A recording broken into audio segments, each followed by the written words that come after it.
Let's just quickly take a look at some of the headlines of the insecurity issues we've had for this week. Now, 5 killed as soldiers and bandit clash in Katsina State.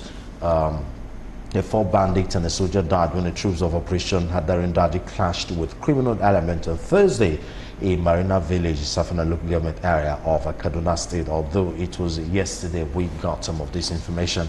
And still on insecurity, police deployed men as bandits killed 13 in Sokoto. And the latest one, which happened yesterday, early Saturday, some bandits were said to have invaded the staff quarters of the Federal Airport Authority of Nigeria in Kaduna, abducting members of the family. Now, the number of persons abducted has been conflicted. We've had 12. Some media outlets report 12, some reported 9, some reported 10. But the issue here is some persons were abducted, and I mean the abduction goes on and on. So we're going to be taking a look at the mob bandit attacks, abductions in Nigeria, and we'll also talk about the no-flight zone that was pronounced by the President Muhammadu Buhari, and the shoot on sight of anybody seen with AK-47. So we'll be taking a look at that on this week's security issues. And of course then we'll now take a look at how autonomous really is the judiciary in Nigeria. Of course, we have 3 tiers of government, the legislature, the executive, and the judiciary. And each of these 3 arms of government is supposed to serve as, in addition to their individual functions, is supposed to serve as a watchdog, checking the excesses of the other legislatures. But in the judiciary, there seem to be a little difference there. We're going to be taking a look at that, using what's happening in Gombe State as a point of reference, where the governor, talking about Alhaji Inuwa Yahaya, has been accused of gender and religious bias in the appointment of the Chief Justice of that state, where the most senior Chief Judge there is Honorable Justice Beatrice Elea, but the governor is favoring Honorable Justice Mwazu Pindiga as the Chief Justice of that state, and that has created a vacuum in the judiciary in that state. You're going to be taking a look at that on democracy and the rule of law. We'll go for a break. When we come back, we'll start talking in details. Once again, I'm Solomon Offem. You're welcome to the show. We'll be right back.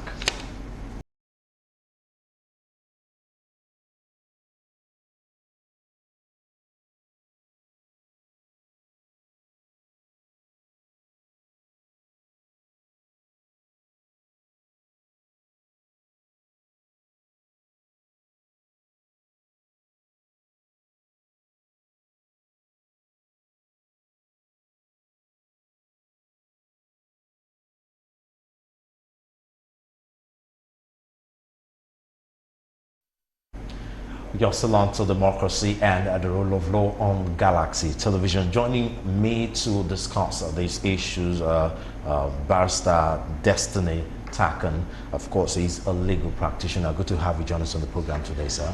Thank you, Solomon, and good day, viewers. Good to be here again. Okay, and of course, regular on the show, Barrister Elvis Asia, of course, a legal practitioner too. Good to see you again. Thanks for having me once again.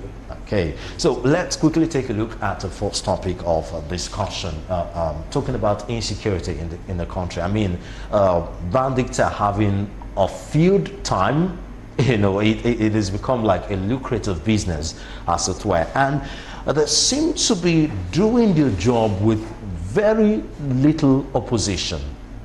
I mean, the security apparatus in the state has been overwhelmed, even though the presidents and his aide come out to say something different. Okay, we are defeating them, and you know, and of course, on the other hand, too, the president has been accused of being lukewarm, you know, on some of these issues. Let me have your take on it.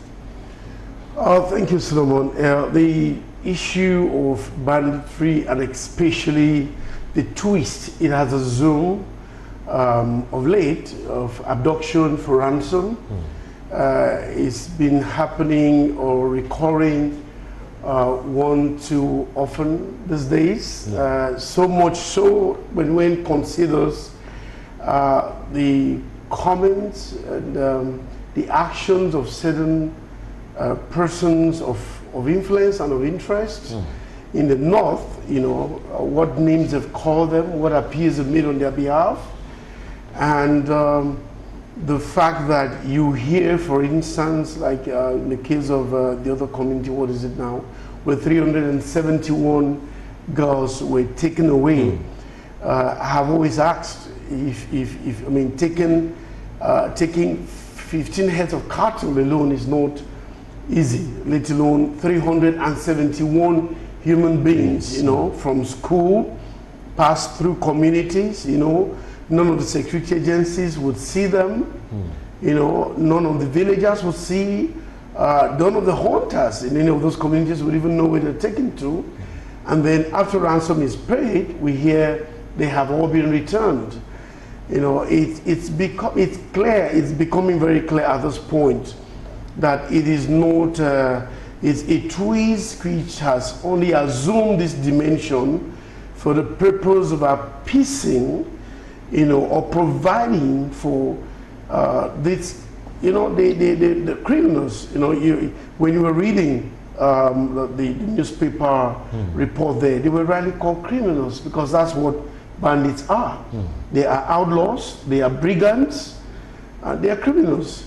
You know, so but when you consider the frequency and the ease with which they operate, you know, across the northern states, you know, and also the appeals on their behalf and the attempt to color or give them some degree of to reduce the degree of their involvement in criminality, as to even ask Nigerians to be sympathetic with them, ask for amnesty for them, you know, and then when all of this is happening, you begin to want to say that indeed it is schematic, it is orchestrated. You know, these are things, they are arranged. It has become a means of go this route, abduct people, whether people are actually indeed abducted sometimes. Or let's come out with a report of people having been abducted and then ransom will be paid. And then having said all that, you also want to ask, who is a bandit? How did they get there? How did we get here? You know, who are these bandits? Do we have any structure as far as our security apparatus is concerned to deal with this or cope with this? Like you said, they're having a field day. You know, so how come they operate, you know, so without any form of obstruction? You know, remonstrance, obstruction from anywhere. You know, so it's becoming too questionable. These bandits, it's not Boko Haram insurgency now, it's not headsmen now, it's bandits. So who are the bandits whom the likes of Shegumi have become ambassadors and mouthpieces to, you know? And even after he went and met with them, unlike what we hear with other instances or situations that border on insecurity or security of the nation, Shegumi, I never heard that he's been arrested or picked up by the DSS to be questioned. For him, at least, if for nothing else, you have access to these people. Exactly. How did you know them? Okay, even if that is not relevant. The fact that you have access to them and you were able to meet them means you know where we can find them. If we had a security apparatus that was committed to providing security and securing the lives, property, and limbs of Nigerians, you know, he would have been at least picked up to say, lead us to them, you know, so that we can route them, because they are, I mean, they are a bunch of brigands, like I said, outlaws who should be routed, and not in any way treated with kid gloves. You know, so it is, as I said earlier on, it has become one too many a time that this is happening, and it's also becoming very obvious to the rest of us Nigerians, concerned Nigerians, that this is schematic, it is orchestrated, they are planned, and it is only a means to reward these supposed bandits who I fear, that's my personal view, I fear are people being kept by politicians who don't have any good intentions, you know, for the states where they operate and for this country. It has to be used for political reasons, maybe in 2023, or even for religious reasons. But let me hear your theory, though. How did you think this whole banditry started? I mean, we battled with Boko Haram for a very long time. It's not like they've been extinguished anyway. No. No, but what's your theory of, you know, about why and how this whole thing started, and why it is getting out of hand so drastically? Well, borrowing from what I've seen from the newspapers, I've heard several, at least up to 3 Northerners who have decided to say, I'm done with this, I don't want to be part of this anymore. Who have said these people are not Nigerians, these are Fulanis imported, brought into the country by politicians for political and religious reasons. I have read 3 different, you know, reports to that extent. I've even watched a video where a Fulani is saying the AK-47 we have is not ours. Government gave them to us. What business do we have with AK-47? We are just headsmen. We know nothing about AK-47. The AK-47s we use are given to us by government. So it is becoming more and more clear that indeed, as I've said, people who do not intend well for the states where all of this is happening and for the nation are behind the presence of these people. It's not as if, as far back as 1999, I tell you, I was on the first Democracy Day. I was in Damaturu. I visited a very good friend of mine in Maiduguri, and he's from Yobe State but lives in Maiduguri. And when we were going, he said, let's go early so that if you're coming back, we don't come back late because of these bandits that operate sometimes on the road. So it's been there. There have been bandits in the north, but it has never ever assumed this dimension where the temerity, you know, the effrontery, they are ponderous in their manner of operation now. You know, they operate without let or hindrance. You know, so and the audacity with which they operate. That's what I'm saying. The ponderosity, you know, with which they operate. You know, so it's becoming more and more. It has never been like this. You hear abductions. The last we ever heard of abduction before the ban was Boko Haram. Now it is bandits that are doing it on a daily basis. And are we saying that we are so ill-equipped, or we lack so much security personnel that we cannot police these states, northern Nigeria? These are bandits we're talking about, you know. Well, maybe I had asked that question out of sheer concern, but if you consider the fact that Boko Haram insurgency is still thriving, and so banditry has added to it, ISWAP or ISWAP, however you pronounce them, are there, you know. So when people choose to allow a system to operate within the bounds of lawlessness, or evolve society within a direction or brink of insecurity. Where am I going? I have talked about this a lot, even on social media, on my wall. I've said a lot about the Amajori case system, all right? It is my view that it is a very veritable ground or recruiting ground for the foot soldiers, for banditry, for Boko Haram insurgency, for ISWAP, for all of this. How else could he explain a child being thrown on the street, not shown love, to grow on his own without human empathy? You know, he survives on his own. He grows up without, like I said, human empathy. He doesn't know anything called love. You see how they behave. They literally grab your food or grab your money because it's a survivalist instinct. You know, they just want to stay alive. So they grab whatever they can. And so that person grows up. He goes to the mosque. He hears radical Islamic teachings, and then he's ready. Any moment they say, let's go, he's available. And then what is even happening now, I've written about this twice, before, that the sad thing now is that, or is it sad now?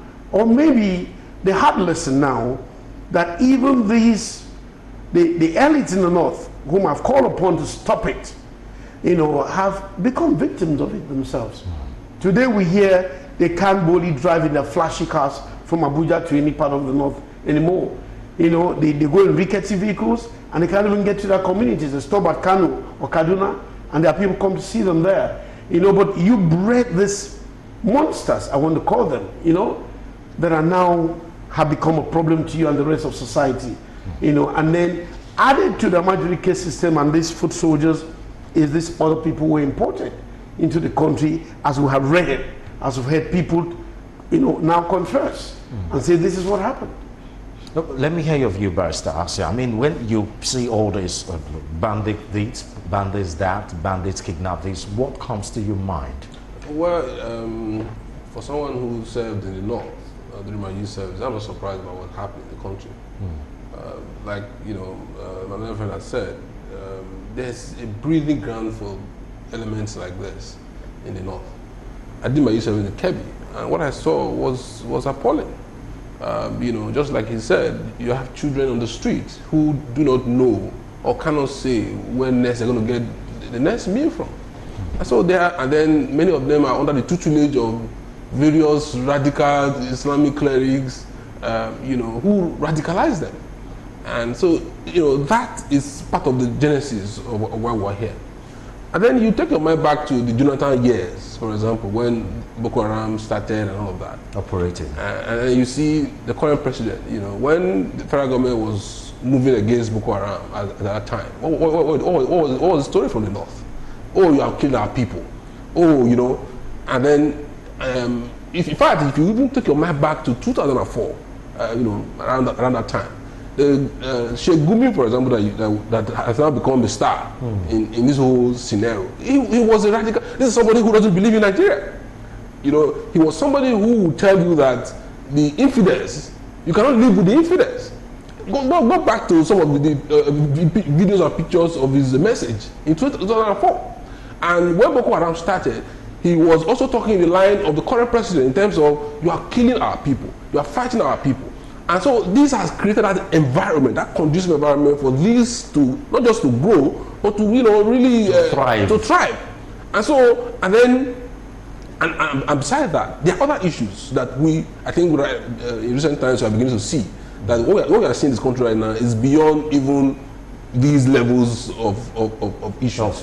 There are external influences. There are people who want to political ambition who have is greater than the unity of this country. They're great, but they are able to leverage on the thoughts, the actions, the ideas and views of the likes of Sheikh Gumi, the president, and with due respect to the current administration. Their actions and inactions seems to, okay, let me give you an example. I grew up in my village, right? And I've always known Fulani herdsmen. They've always come to my village. My late mother used to give them food, right? Because they were nice people. They had their sticks, right? Sometimes when we see them on the road, sometimes you see them, they'll plead with you and get the cattle up the road so you can pass. They were innocuous. They were harmless.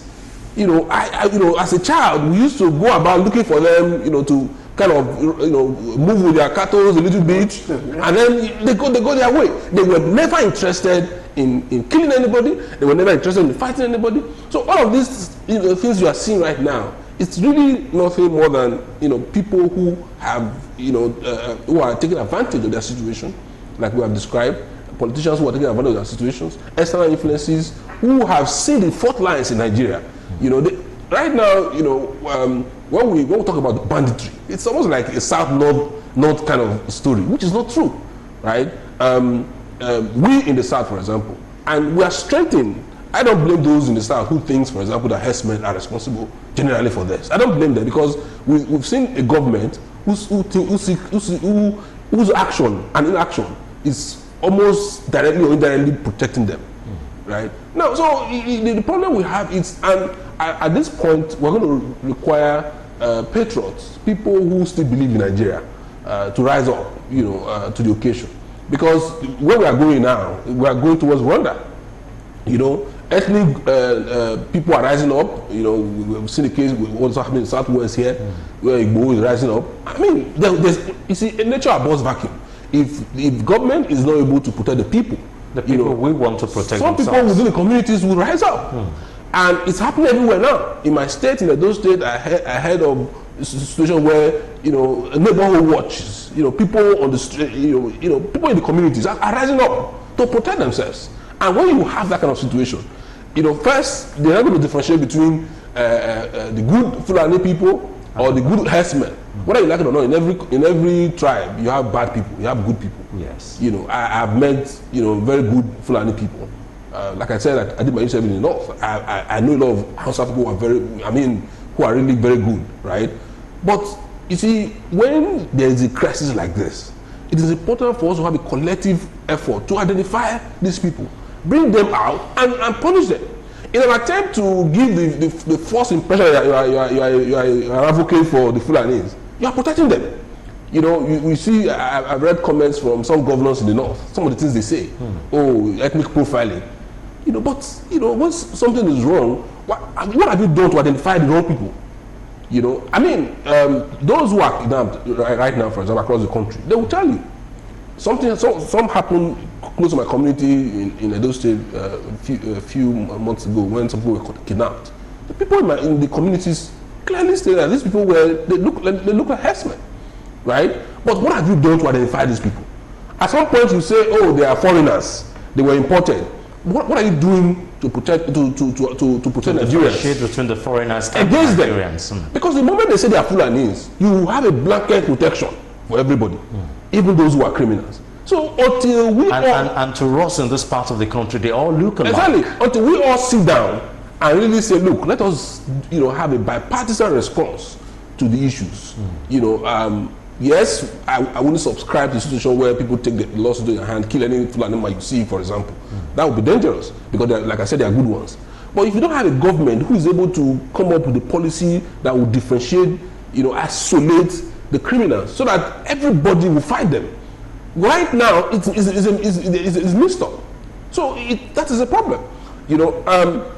I was somewhere the other time, somebody was telling me about the fact that look at the response of government to all these issues. I listened to Lai Mohammed. He said, Sheikh Gumi's engagement with the bandits is not unusual. I mean, what kind of talk is that? It is unusual to have people speak for bandits, people who are killing people, raping women. I mean, if you have been a victim of this kind of situation, you wouldn't be talking like that. You have a clear case of people who will go to communities, burn down a whole community. And then you are meeting with them, they have guns, they have AK-47, even in your presence. Where did they get these guns from? So at the end of the day, we are in a very big problem in this country. And I really don't see how we're going to get out of it unless you have a government that really that can galvanize a bipartisan response. Because right now, the story on the street helps them. Because the story on the street is division, is the ethnic, religious fault lines in the country that people are exploiting. Until you have a narrative that can say, look, let us all identify the wrong people and let us deal with them together. We're not going to have any solution to this problem. Okay, let me come back to you, Barrister Taka. Now, we've actually talked about a little of ethnicity and partisanship. So why do you think that is? Because, as we rightly mentioned, it's gradually snowballing into ethnic crisis. For weeks, the governors of Borno State and the governor of Benue State were engaged in war of words, on this issue, and of course they settled. Most people say probably because they are from the same party, PDP, but those in the APC, tend to be that guarding it, as a party more than the issue itself, and the people in the north.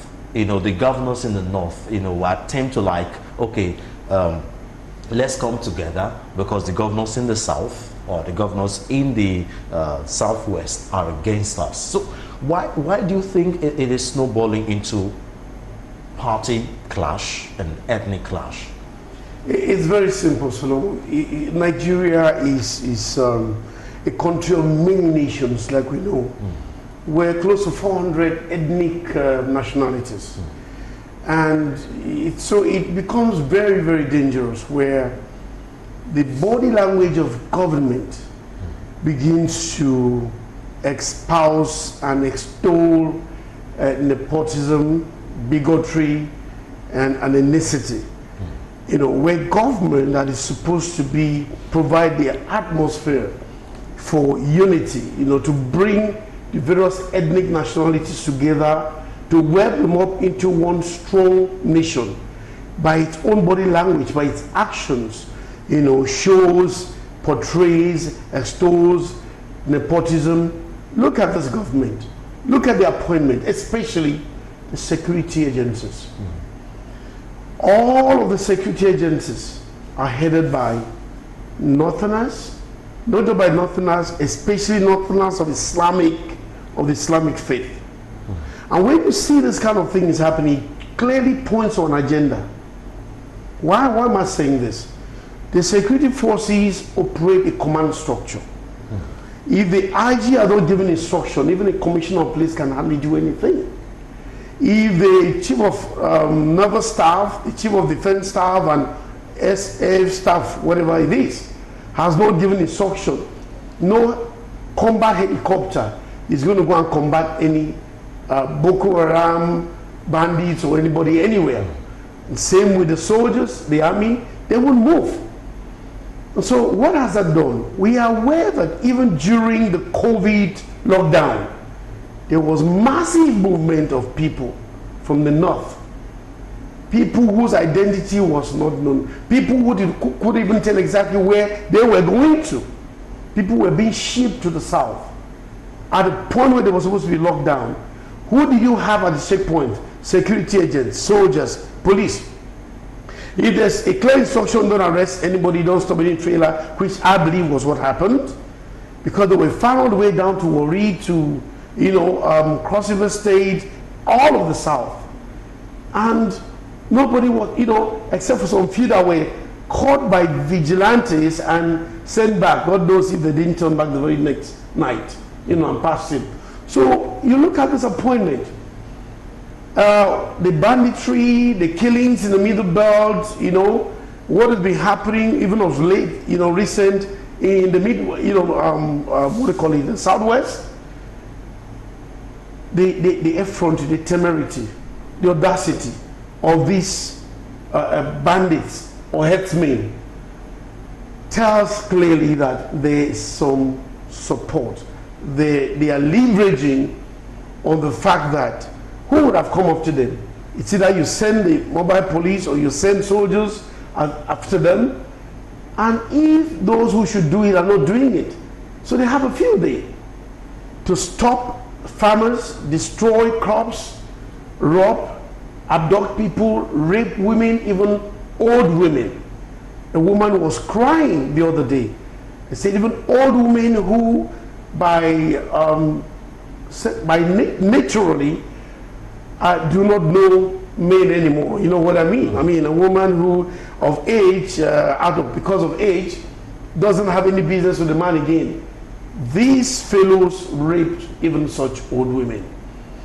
So the language, the body language of this government has pointed clearly to that. So, and it has come to a point where everybody's beginning to think that, look, we don't seem to have anything in common, for real.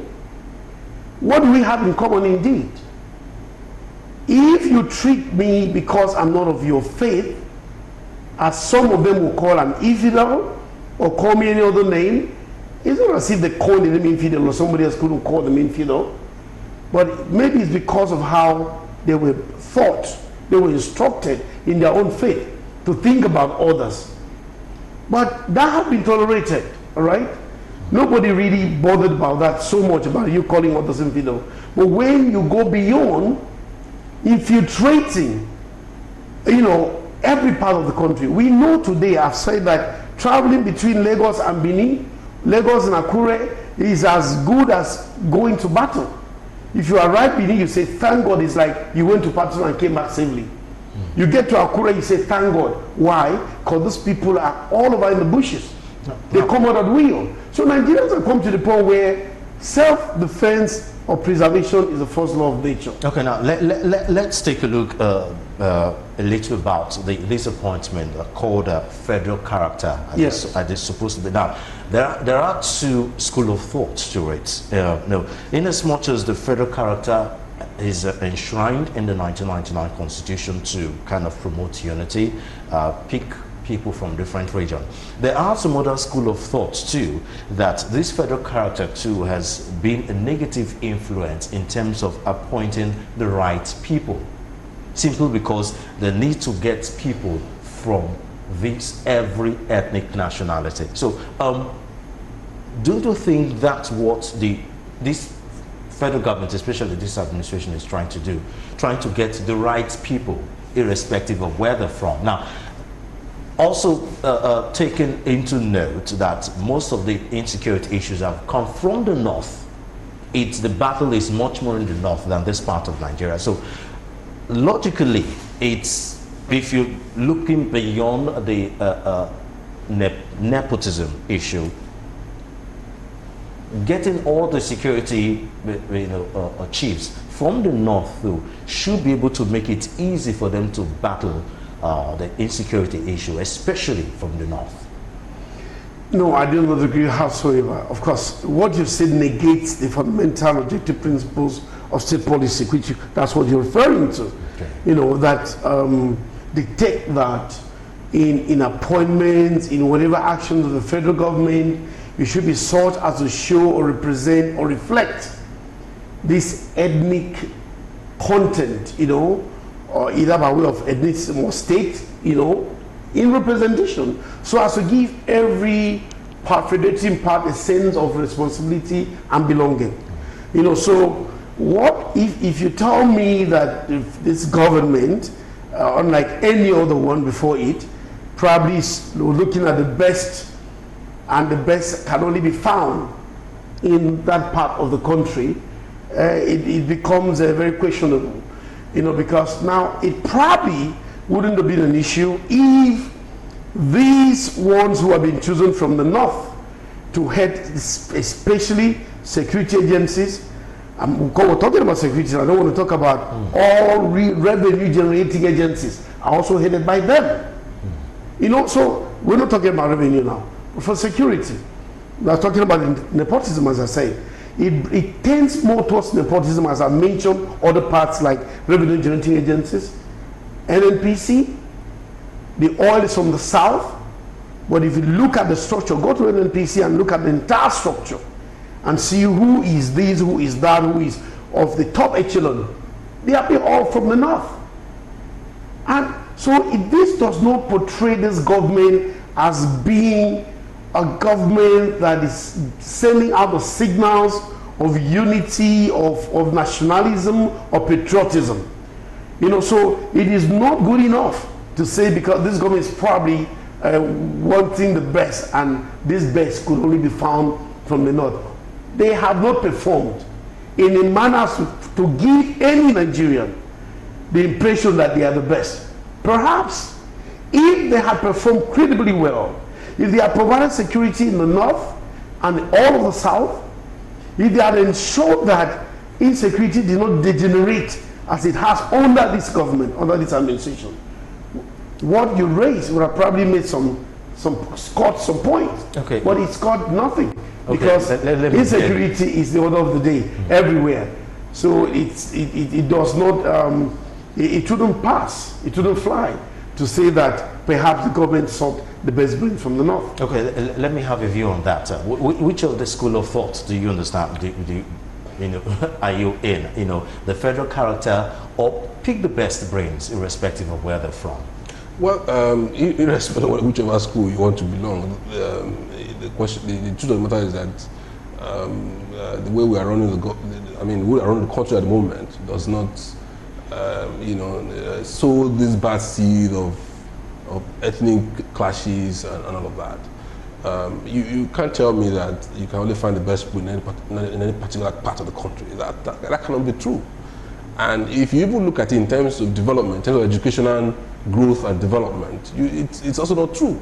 Because whether you like it or not, the South is more advanced educationally. It's more advanced technologically. It's more advanced in all indices you can use to measure competence and capability. I say that with all sense of responsibility. And so it is very difficult for anybody to believe that, you can only find the best from the North. That cannot be true. I will agree to the fact that you can find good people everywhere. You can find people, but to say that you can only find them in a particular section, you can only find people who can fit into the security apparatus of this country in a particular section. In the first place, it even negates the constitutional premise of this country. Today, you can have a security meeting of only Fulanis all over the country. That's dangerous. With the trajectory, the kind of scenario we are seeing now, that is dangerous. To think that you can have a security meeting in this country where an Igbo man is not there, where some other ethnic groups are not there, it is dangerous, particularly when you see the body language of the government.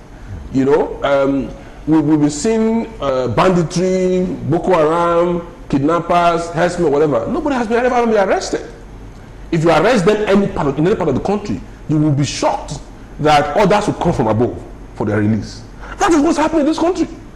So at the end of the day, you see that this idea of appointing people from a particular section of the country is not because of merit. It is meant to protect, a particular set of people. And that is what is giving people this impression that this country, perhaps some other people are second-class citizens. You cannot, it is absolutely ridiculous to think that you can only get the best people from the North. It is not true. So, the Constitution is very clear on how, you see, when I was far younger, I've always quarreled with the issue of federal character. I thought that, why don't you get the best?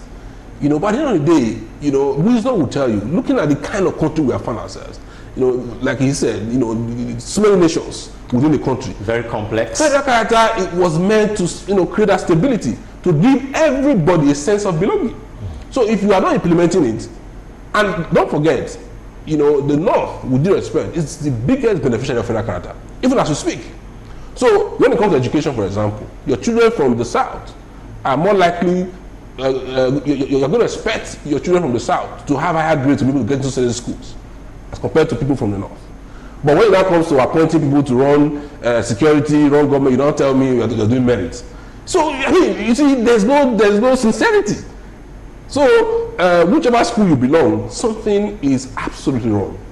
So, but why has there been no opposition to this? If you think it is that bad, we have the legislatures, we have the judiciary. They're supposed to balance this equation where if it looks like the executives are making these appointments and defaulting the Constitution, why has there not really been an opposition to it, or a caution, as it were?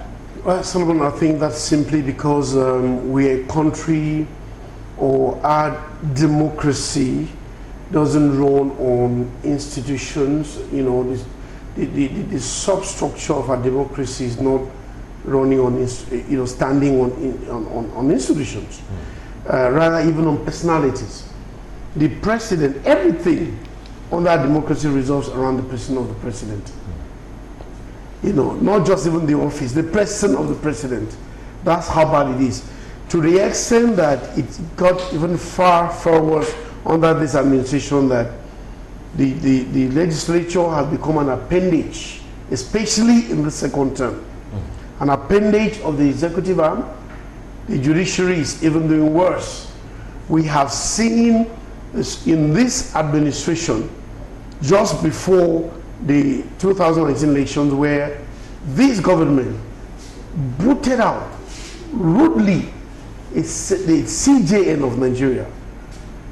He was virtually booted out. We have seen judges in Gestapo-style operations, their houses invaded, they are arrested and put to trial. All of these are acts of intimidation. And I tell you, I'm a practicing lawyer. A lot of judges will shy away from giving orders when it has to do with government, and especially under this regime. They would simply shy away. I don't want to say more. You come up with an application, and no matter how well articulated, they would not give the orders for fear of probably suffering the same fate that some of the judges had suffered. You know, it was only the first time that we had a National Assembly that stood up, you know, to, in my view, in my opinion, the first tenure of this present government, the National Assembly stood up and lived up to its billing as far as checks and balances were concerned, no matter what people think.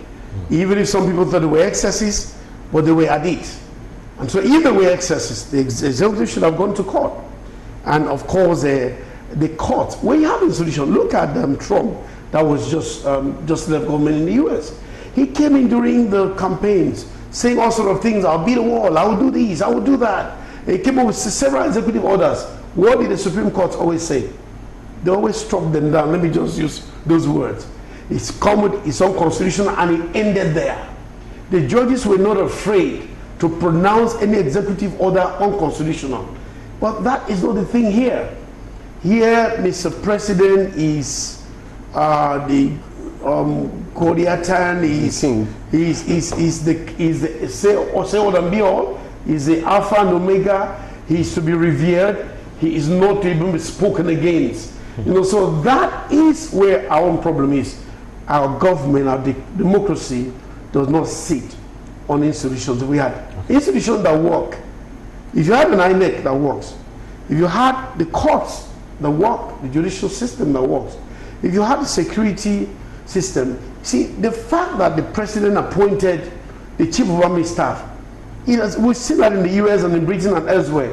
It says, my allegiance is not to the person of the president, but to the people, to the nation. If you are appointed by the president as IG of police, as chief of army staff, chief of air staff, or whatever, because the constitution says the president should do it, it doesn't mean your allegiance should be to the president.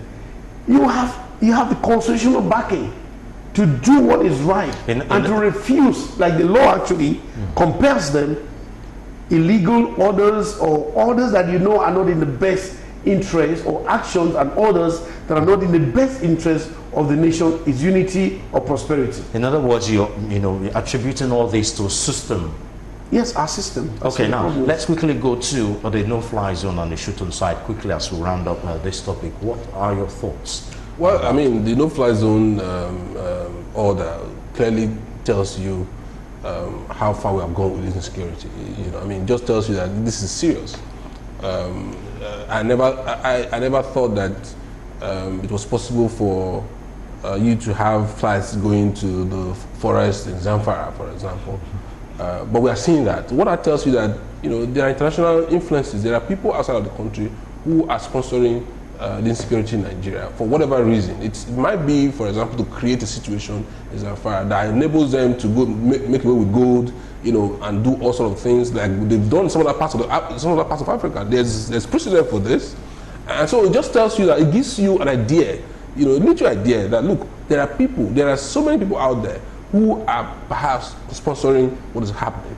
And the fact that up till now we do not have any good response in terms of even knowing who these people are, you know, engaging whichever country they are coming from, you know, having a serious discussion with other countries with respect to how to address this, it's a big problem. So the shoot on sites, you know. Well, you see, on that, you see, another thing is that I don't really trust whatever comes out of this administration. When you say shoot on site, who do you want to shoot? I tell you, it's going to affect other people around the Fulani herdsmen. Because when you say shoot on site, we know these people, we know them, they're on the street carrying AK-47. Why do you need to shoot them on site? Why can't you go and arrest them? You know, I mean, saying shoot on site, just, you know, I mean, it just tells you that this government is completely out of touch, you know, with reality, or that perhaps deceiving themselves. you don't need to shoot people who are carrying AK-47 on site. Particularly the herdsmen, they are carrying AK-47 with heads of cattle. They're not hiding it. So why do you have to shoot anybody on site? And in any event, you know, there are international conventions, there are rules. There's a rule of law. You can't just shoot people, you know, anyhow like that. Unless, for example, you are engaging with them, maybe they are, you know, in an attempt to kidnap people using guns and whatever. There's an exchange of fire. But you can't see a man because he's carrying a gun, you just kill the person. And I don't. That is dangerous because of the kind of precedent we have seen from this government. Because I believe that people from other parts of the country will bear the brunt of such an order. Let me have your view on that quickly. Okay, fine. On which now the shouldn't side both and the no-fly zone and the quick. Well, the no-fly zone. First of all, I want to ask, what is the premise? What necessitated it? No-fly zone. I've only heard about that. The UN, NATO, over nations where you have a government using its artillery, its air power over its own people, you know, who do not have the same capacity to respond. That's why I've heard of no-fly zones. So, talking about no-fly zone in Zamfara, I'm asking questions. Are we saying that there are foreign aircrafts flying into Zamfara, which would mean an admission of the fact that our territorial integrity is being breached? Yes, and that our Air Force lacks the capacity to detect and shoot down? That is what it means. If especially an aircraft, even of a military character, were to come into your territory, that's an act of aggression. Exactly. If it's not permitted. So the only response is to shoot it down if it doesn't land. You know, so on one hand it will mean that there's a failure, but on the other hand, are we also assuming that this no-fly zone applies to even Nigerian combatant helicopters, combat helicopters, and Alpha jets, other, you know, not flying over Zamfara? Is the president calling a truce or calling off on the fight against bandits in Zamfara? Is he now protecting them or what? You know, so a lot of questions to be answered with a no-fly zone. So shoot on sight quickly. They shoot on sight. I have mixed feelings. Yeah, of course, ordinarily, if you are a headsman, AK-47 is not. You shouldn't have any business with AK-47. With you, it's not even civilians who this government asks civilians to surrender their double-barrel guns, single-barrel guns at the heart. And of course, that's why we say the body language of this government. In the midst of all of this insecurity, you seized, you took away the licenses and made civilians to surrender their arms. And now we have bandits everywhere. We have Boko Haram. The body language is very suspicious. Now, you're saying shoot at sight. Shoot with what? Is it the army, the police? Who is going to shoot at sight? If I had my gun that you've not taken away, you know, that this government has not taken away, and I saw a headsman with AK-47, he's bearing AK-47 it's a declaration of aggression and war. AK-47 is not a licensable ammunition.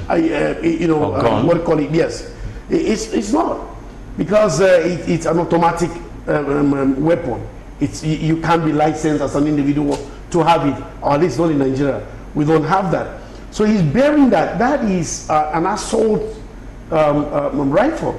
It is used for warfare. So if you see a man with it, it means he's out for war. And so if he's telling the soldiers, maybe he and his government have repented now to say, soldiers, police, because civilians don't have guns anymore, because you've taken them from them. Okay. If you see anybody with AK-47, even if he's carrying cows, shoot him. Yeah, of course it should be, because it's a declaration of aggression or war against the people of Nigeria. All right, that's what it should mean. So it should be in order. Okay. But let it not also be at the end of the day, because we have seen and heard how the people who have been, communities that have been attacked by Boko Haram, by bandits, who rallied round with clubs and with den guns to try to defend themselves. Soldiers that come in who should have defended them end up either beating them up or even shooting at them and seizing those guns from them. Okay. You know, so that's why I say it's a little more complicated. Exactly.